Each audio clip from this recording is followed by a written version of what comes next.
ತಗೊಳಪ್ಪ, ಈ ನೀರನ್ನು ಬಿಡು. ನೋಡಿ, ಈಗ ಇದನ್ನು 3 ಸರಿ ಕುಡೀರಿ.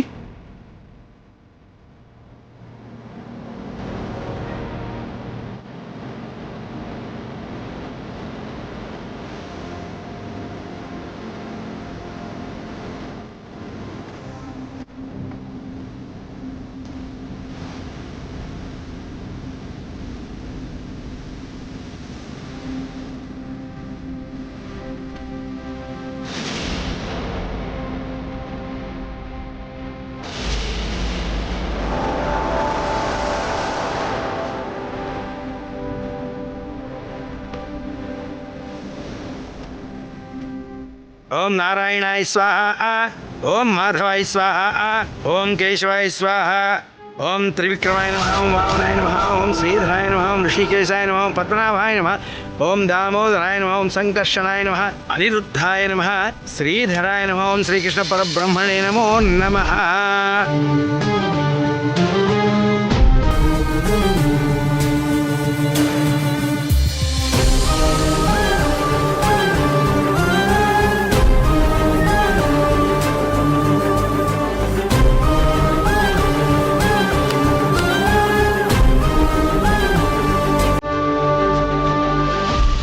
ಈಗ ನಮಸ್ಕಾರ ಮಾಡ್ಕೊಳ್ಳಿ.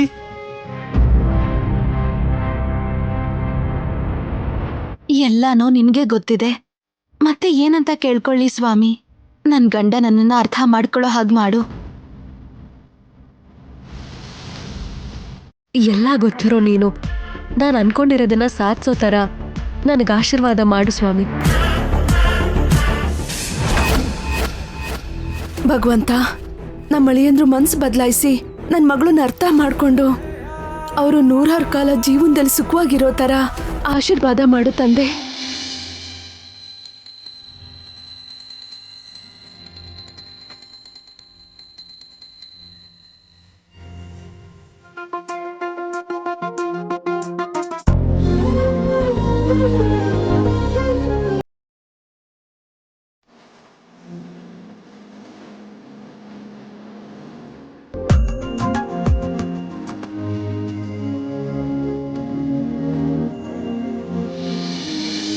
ಇಲ್ಲಿ ನೋಡಿ, ಈಗ ಸ್ವಾಮಿ ಪೂಜೆ ಪೂರ್ತಿ ಆಯ್ತು. ಚಿಕ್ಕದಾಗಿ ಸ್ವಾಮಿಯವ್ರ ಕಥೆ ಹೇಳ್ತೀನಿ, ಕೇಳಿಸ್ಕೊಳ್ಳಿ. ಶ್ರೀ ಸತ್ಯನಾರಾಯಣ ಸ್ವಾಮಿ ವ್ರತಕಥಾ ಪ್ರಾರಂಭ. ಹಿಂದೆ ಗತಕಾಲದಲ್ಲಿ ನಾರದ ಮಹಾಮುನಿ ಎಲ್ಲಾ ಲೋಕಗಳನ್ನು ಸಂಚರಿಸುತ್ತಾ ಮಾರ್ಗ ಮಧ್ಯದಲ್ಲಿ ಗೊತ್ತಾಗದೆ ಭೂಲೋಕದ ಕಡೆಗೆ ಹೊರಟೋದ್ರು. ಆಗ ಭೂಲೋಕದಲ್ಲಿ ಜನಗಳ ಪರಿಸ್ಥಿತಿ ಹೇಗಿತ್ತು ಅಂದ್ರೆ, ತಿನ್ನೋದಕ್ಕೆ ಅನ್ನ ಇಲ್ದೆ, ಹುಟ್ಕೊಳ್ಳೋದಕ್ಕೆ ಬಟ್ಟೆ ಇಲ್ದೆ, ದಿನ ಕಳೆಯೋದಕ್ಕೆ ತುಂಬಾ ಕಷ್ಟಕರವಾಗಿತ್ತು.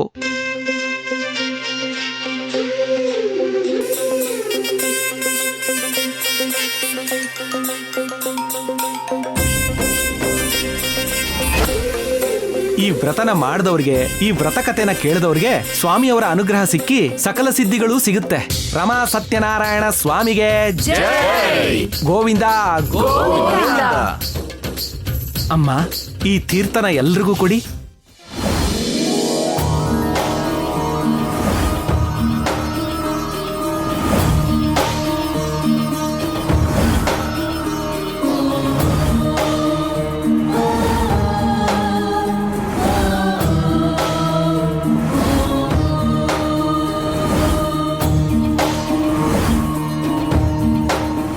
ಎಲ್ರೂ ಪ್ರಸಾದ ತಗೊಂಡು ಊಟ ಮಾಡ್ಕೊಂಡು ಹೋಗುವಿರಂತೆ.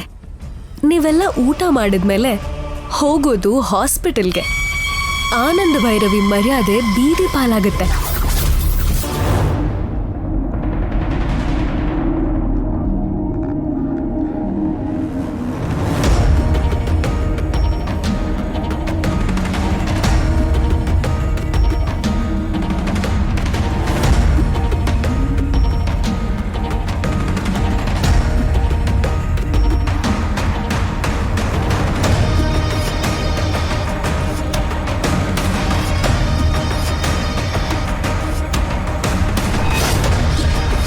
ಅಮ್ಮ, ಅನ್ನ ಬಡಿಸಿದ್ರಲ್ವಾ, ಮೊದಲು ಎಲ್ರೂ ಕೈಗೂ ಪ್ರಸಾದನ ಕೊಡಿ. ಸರಿ ಪುರೋಹಿತ್ರೆ.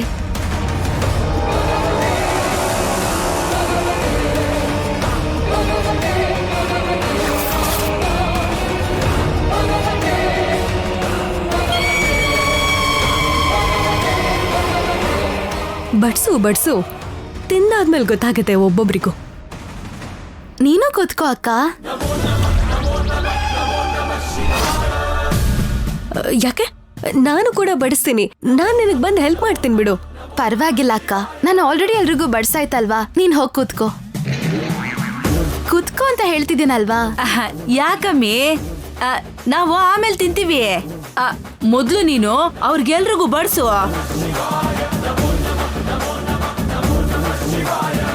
ಅನನ್ಯ, ಎಲ್ಲರೂ ಕೂತ್ಕೊಂಡಿದ್ದಾರೆ ತಾನೆ, ನೀನು ಕೂತ್ಕೊಳ್ಳುವಂತೆ ಬಾ. ಅಯ್ಯೋ ಬೇಡ ರೀ. ಪರವಾಗಿಲ್ಲ ಬಾ. ಅಯ್ಯೋ ಪರವಾಗಿಲ್ಲ ಬಾ ರೀ. ಬಾ ಅಂತಿಲ್ವಾ, ಬಾ ಬಾ, ಆರಾಮ ಕೂತ್ಕೋ. ಕೂತ್ಕೋ.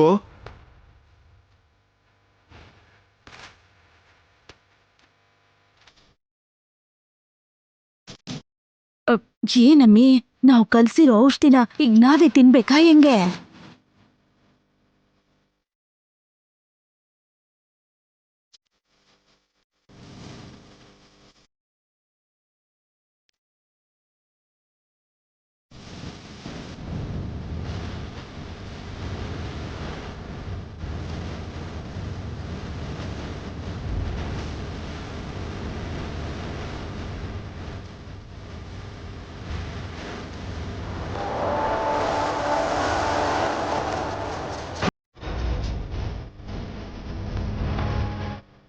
ಅಕ್ಕ, ಪ್ರಸಾದ ತಗೋ.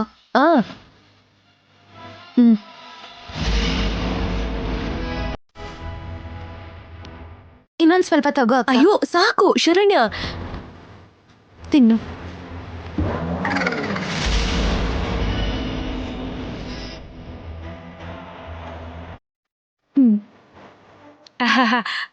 ಎಲ್ರಿಗೂ ಕೊಡಮ್ಮಿ. ನೀನ್ ತಗೋ ದೊಡ್ಡಮ್ಮ. ಸಾಕು ಸಾಕು. ಆಂಟಿ, ಹಾಕಿಸ್ಕೊಳ್ಳಿ, ನಿಮ್ಗೆ ಸ್ವೀಟ್ ಅಂದ್ರೆ ಇಷ್ಟ ತಾನೆ? ಆಂಟಿಗೆ ಹಾಕು.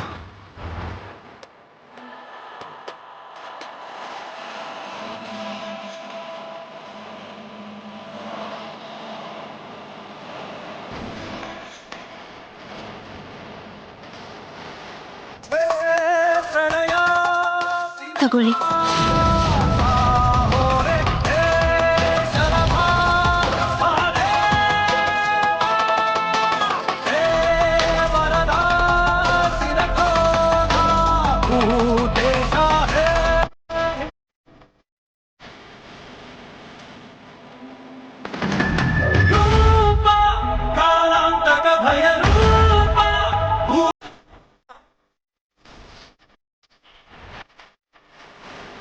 ಅಮ್ಮ, ಇನ್ನೂ ಸ್ವಲ್ಪ ಹಾಕಮ್ಮ.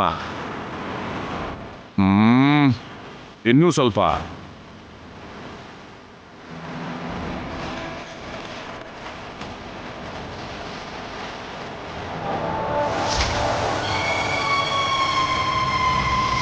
ಭೋಜನ ಪ್ರಾರಂಭ ಸಮಯೇ ಹರಿನಾಮ ಸ್ಮರಣೆ.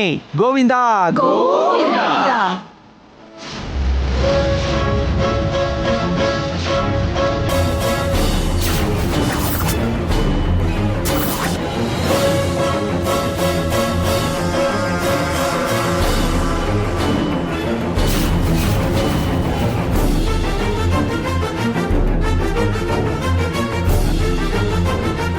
ಅನನ್ಯ, ಪ್ರಸಾದ ತಿನ್ನು. ತಿಂತೀವಿ. ತಿನ್ನೆ. ನೋಡಮ್ಮ, ಪ್ರಸಾದ ಅಮೃತ ಥರ ಇದೆ. ನಾನಂತೂ 3 ಸಲ ಹಾಕೊಂಡು ತಿಂದಿದ್ದೀನಿ. ತಿನ್ನಮ್ಮ.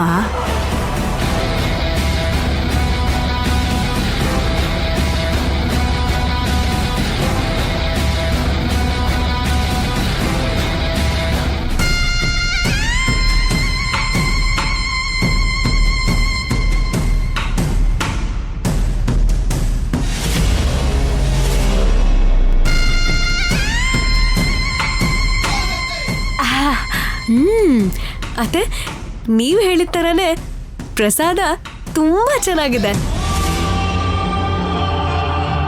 ಬೇಗ ಬಡಿಸ್ರೋ. ತಗೊಂಬಾರೋ.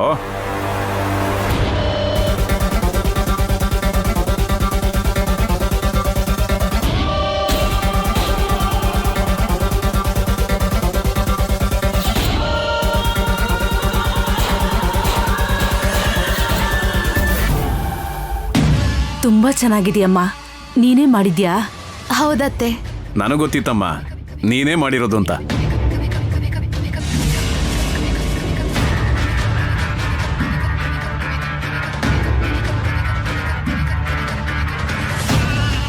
ಏನಮ್ಮಿ ಎಲ್ರು ಗಬಗಬ ಅಂತ ತಿಂತಾವ್ರೆ, ಏನು ವ್ಯತ್ಯಾಸನೇ ಆಗ್ತಿಲ್ವಲ್ಲ?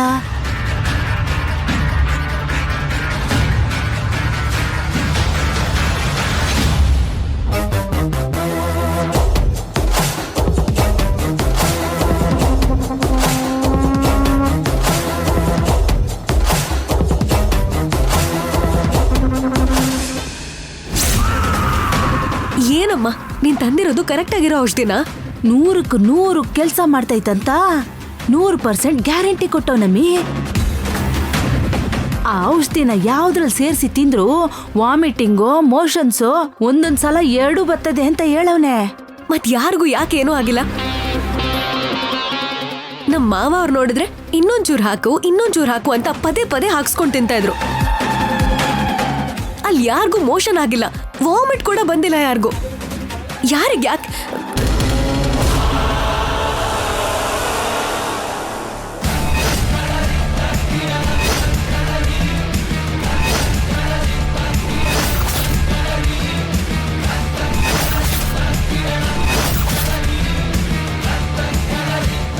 ಅಯ್ಯೋ ಈ ಅಮ್ಮ ಕೇಳಿಸ್ಕೊಂಡ್ಬಿಟ್ಟವಳೆ, ನಾನ್ ಜಂಪು.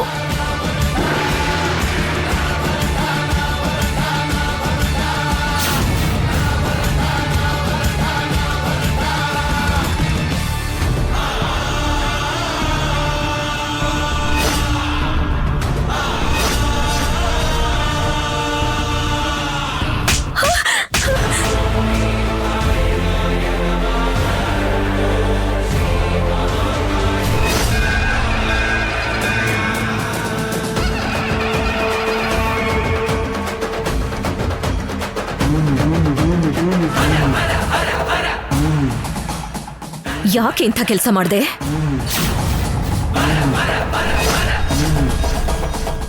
ಮನೆಗ್ ಬಂದಿರೋ ಅತಿಥಿಗಳಿಗೆ ಮಾಡಿರೋ ಪ್ರಸಾದದಲ್ಲಿ ಔಷಧಿ ಬೆರೆಸ್ತೀಯಾ?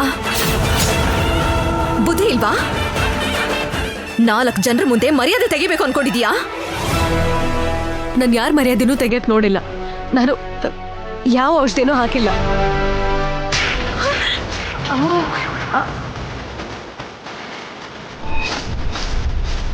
ನೀನು ಬಾಯಿಂದ ನಿಜ ಹೇಳಿದ್ಮ್ಯಾಕು ಅವಳು ಕೇಳಿಸ್ಕೊಂಡ್ಮೇಲೂ ನೀನ್ ಇಲ್ಲ ಅಂತಂದ್ರೆ ಅವಳು ಸುಮ್ಮನೆ ಇರ್ತಾಳ ಹೆಂಗೆ?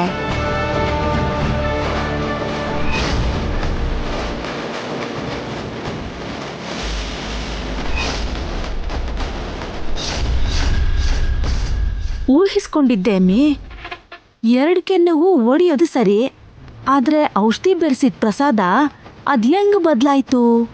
ಶರಣ್ಯನಿಗೆ ನಾನು ಪ್ರಸಾದ ತಗೊಂಡ್ ಬಾ ಅಂತ ಹೇಳ್ದಾಗ್ಲೇ ಅವಳಿಗಿಂತ ಮುಂಚೆ ನೀನ್ ಹೋಗಿರೋದನ್ನ ನಾನು ಗಮನಿಸಿದ್ದೀನಿ.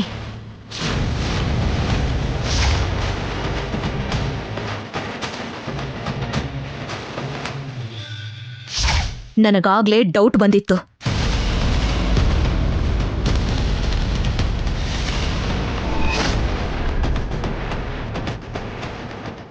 ನೀನು ಕಿಚನ್ಗೆ ಹೋಗಿದ್ದು, ಪ್ರಸಾದದಲ್ಲಿ ಔಷಧಿ ಬೆರೆಸಿದ್ದು ನಾನು ಎಲ್ಲನೂ ನೋಡಿದ್ದೀನಿ.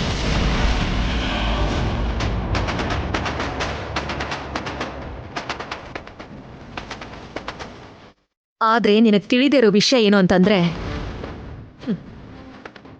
ನೀನು ಕಿಚನ್ ಒಳಗಡೆ ಬರೋದಕ್ಕೂ ಮುಂಚೆನೆ ಶರಣ್ಯ ಮಾಡಿರೋ ಪ್ರಸಾದ ಆಗಿರ್ಲಿ ಅಡ್ಗೆ ಆಗಿರ್ಲಿ ಯಾವುದು ಕೂಡ ಅಲ್ಲಿರ್ಲಿಲ್ಲ.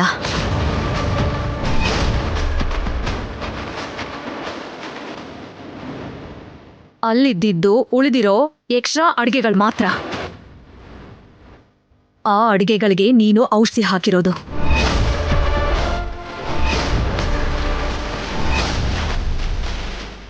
ಈಗ ಈ ವಿಷಯನ ಮನೆಯವ್ರು ಎಲ್ರಿಗೂ ಹೇಳಿದ್ರೆ ನಿನ್ನ ಪರಿಸ್ಥಿತಿ ಏನಾಗತ್ತೆ?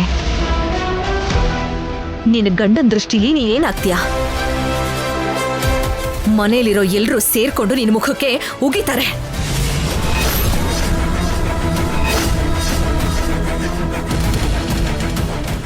ಈ ಮನೆ ಮರ್ಯಾದೆ ತೆಗೆಯೋದಕ್ಕೆ ನೀನಿಂಥ ಕೆಲಸ ಮಾಡಿದ್ಯಂತ ರೋಹಿತ್ ಗೊತ್ತಾದ್ರೆ ನಿನ್ನ ಕುತ್ತಿಗೆ ಹಿಡಿದು ಈ ಮನೆಯಿಂದ ಆಚೆ ಹಾಕ್ತಾನೆ.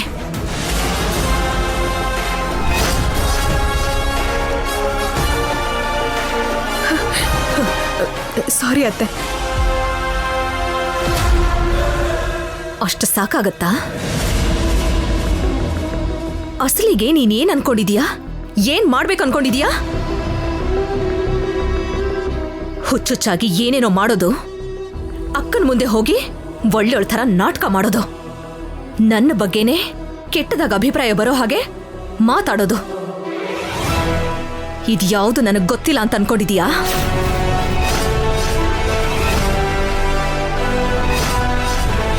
ನಮ್ ಪ್ಲಾನ್ ಎಲ್ಲ ಯಾವ್ದು ಇವಳು ಗೊತ್ತಾಗಲ್ಲ ಅಂತ ತುಂಬಾ ಖುಷಿಯಾಗಿದ್ರೆ ಇವಳಿಗೆಲ್ಲ ಮೊದ್ಲೇ ಗೊತ್ತಿತ್ತಾ? ನೀನದೆಂಥ ವೇಷ ಹಾಕಿದ್ರು ಏನೋ ಚಿಕ್ಕ ಹುಡುಗಿ ತಿದ್ಕೋತಾಳೆ ಅಂತ ಸುಮ್ಮನೆ ಇದ್ರೆ ನೀನ್ ಏನೇ ಮಾಡಿದ್ರು ನಾನು ಸಹಿಸ್ಕೊಂಡ್ ಬರ್ತಾ ಇದ್ದೀನಿ. ಆದ್ರೆ ನೀನು ಹದ್ದು ಮೀರ್ತಾ ಇದೀಯಾ.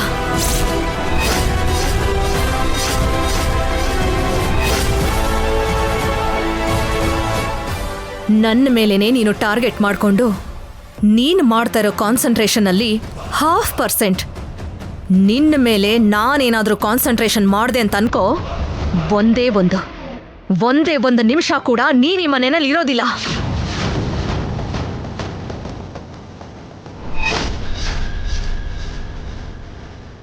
ಇಷ್ಟೆಲ್ಲ ಮಾಡಿದ್ರು ಬರೀ ನೀನ್ ಕೆನ್ನೆಗೆ ಹೊಡೆದು ನಾನು ಯಾಕೆ ಸುಮ್ಮನೆ ಇದ್ದೀನಿ ಅಂತ ಗೊತ್ತಾ ನಿನಗೆ? ನನ್ನ ಮಗ ರೋಹಿತ್ ಮುಖ ನೋಡ್ಕೊಂಡು ಅವನ ಜೀವನದಲ್ಲಾಗಿರೋ ಡಿಸ್ಟರ್ಬೆನ್ಸ್ಗಳೆಲ್ಲ ಹೋಗಿ ಈಗಷ್ಟೇ ನನ್ನ ಅಕ್ಕ ಭಾವ ಇಬ್ರು ಹ್ಯಾಪಿಯಾಗಿದ್ದಾರೆ. ನಿನ್ನ ರೂಪದಲ್ಲೂ ಕೂಡ ಅವ್ರ ಜೀವನದಲ್ಲಿ ಬಂದಿರೋ ಒಂದು ಡಿಸ್ಟರ್ಬೆನ್ಸ್ ಅಂತಾನೆ ಗೊತ್ತಾದ್ರೆ ಅವರು ಖಂಡಿತ ತಡ್ಕೊಳ್ಳಲ್ಲ. ಅವರು ಬೇಜಾರು ಮಾಡ್ಕೊಳ್ಳೋದು ನನಗಿಷ್ಟ ಇಲ್ಲದೆ ನಿನ್ನನ್ನು ಸುಮ್ಮನೆ ಬಿಡ್ತಾ ಇದ್ದೀನಿ.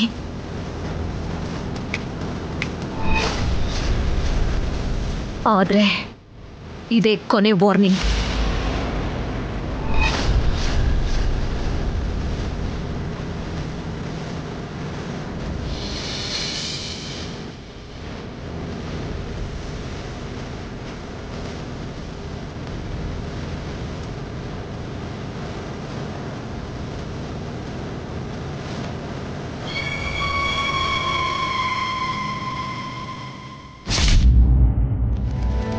ಹೋಗಿ ಬರ್ತೀನಿ. ಆಯ್ತು ಪುರೋಹಿತ್ರೆ. ನಾವು ಹೋಗಿ ಬರ್ತೀವಮ್ಮ. ಹೋಗಿ ಬರ್ತೀವಮ್ಮ.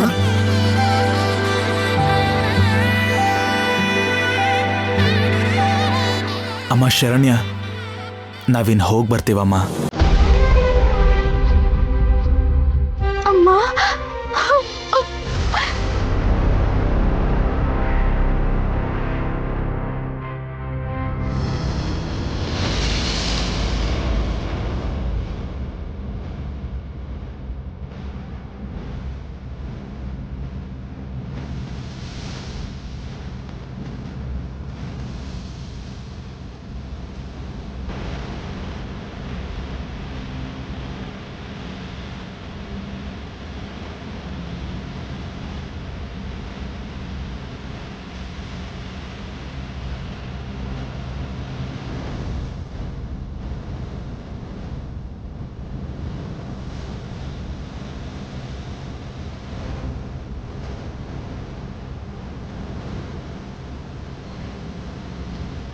ಏನಾಯ್ತು ಶರಣ್ಯ? ಯಾಕಮ್ಮ ಅಳ್ತಿದೀಯಾ?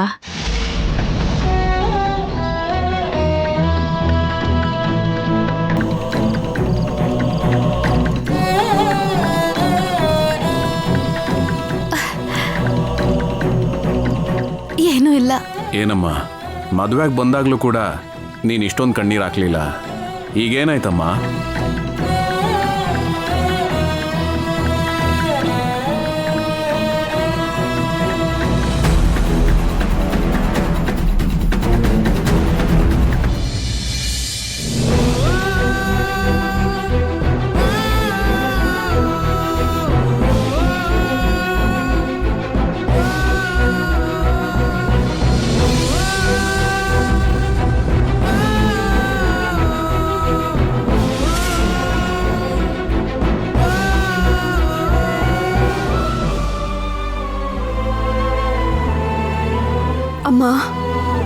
ಇನ್ ಮುಂದೆ ಇವಳ ಜವಾಬ್ದಾರಿ ನಿಮ್ದೇನೆ. ಅಮ್ಮ ಆದ್ರು ಅತ್ತೆ ಆದ್ರು ಎಲ್ಲ ನೀವೇನೆ. ಏನಾದ್ರೂ ತಪ್ಪು ಮಾಡಿದ್ರೆ ಕ್ಷಮಿಸ್ಬಿಡಿ.